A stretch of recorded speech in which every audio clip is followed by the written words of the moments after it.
more? I guess as someone who's never been in the classroom before, it all seems so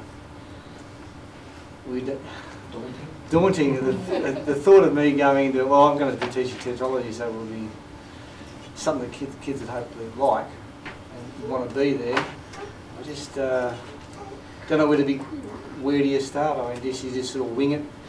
The first thing is you come back from school just to get to know the kids and that sort of thing, and do like you say on spares, just go and talk to people and sit in classes and just get as much information as possible. If I've got heaps of stuff on technology in my computer there, I can plug that in and charge it up. If you've got a USB stick or something, that's enough that it goes for everybody. I've got design folios and stuff, and I don't expect you to.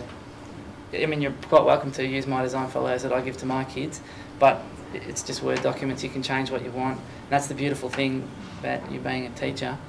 You know, every different type of teacher is important. You know, one type of teacher is not going to get to every type of student. So, yeah, whatever you want.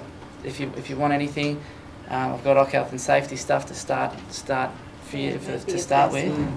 That's a good start. Get to know the kids with OC Health and Safety. Yeah, last year I made a video because I showed these kids, again it's all cabaret, I turned the video on, it was rubbish, it's like made in the 60s, the kids are like, oh god, like health and safety videos, so I sat there and we watched it for like 2 minutes and I'm like, this is rubbish, and I turned it off. I wish they made a health and safety video that was entertaining. We really should get someone to do that. And one of the kids is like, we should do it. And I'm like, yes, we should do it. And we made an health and safety video, and it was bloody terrible. And it was a license for kids to video what you shouldn't do in a desk tech room or design technology rooms, and they're throwing saws and hammers and I'm like, stop, what it means. Yeah, so I mean, you know, health and safety is a good start.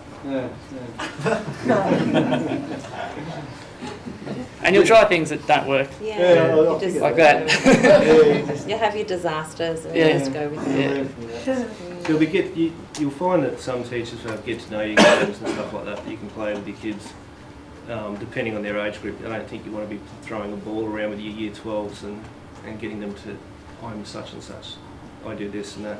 But for your younger ones, there's different games that you can play with them just to get to know each other and get to know you as well, because you do need to know them. Yeah. And if possible, I don't know what you guys do, but I found by teaching multiple of one class, so for example, I'll teach Year 7 Maths and Year 7 Science, or one class, Year 7C Science, Year 7C Maths. You get to see them across a number of periods, as opposed to just Year 3 or however many periods you've got. And you get to know them better. You get to know how they learn better, which is really important, because there's a lot of different styles of learning. As you know, with yourselves, you might learn in different ways. Well, you've got 25 kids who all might learn in a different way. So if you are teaching, like I'm very much a site, I'll teach on the board and expect them to know it. If I don't throw some diagrams or something in there as well, where the visual kids can see and the feel and all that sort of thing, then you're not reaching the whole class. So you've got to work out how they learn and which best way to do things for them. You'll learn. Yeah.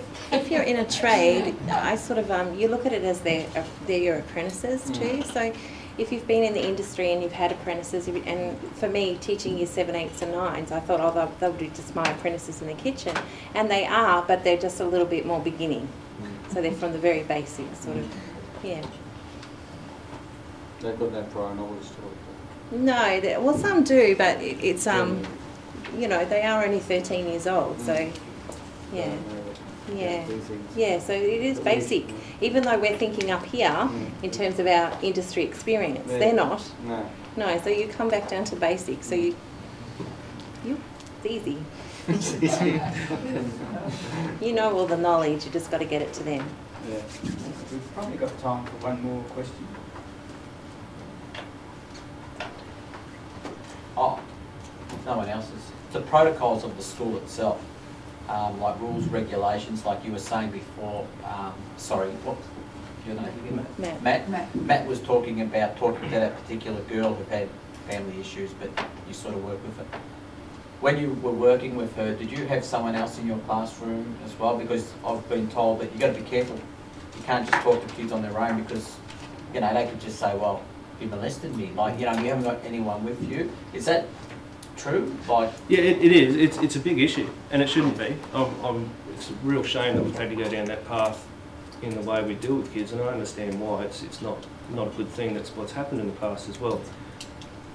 When I deal with girls as a coordinator, my office is always open, and the next person is always aware that there's a female in with me.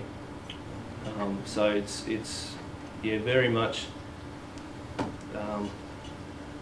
watch your back a little bit in that respect. But don't at the same time, don't let it scare you.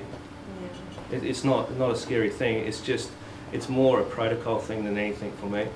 I don't believe I should be scared of the fact that there's a girl in my room with me by myself, but as long as I know that the door's open and there's other people that know she's there, it's all good.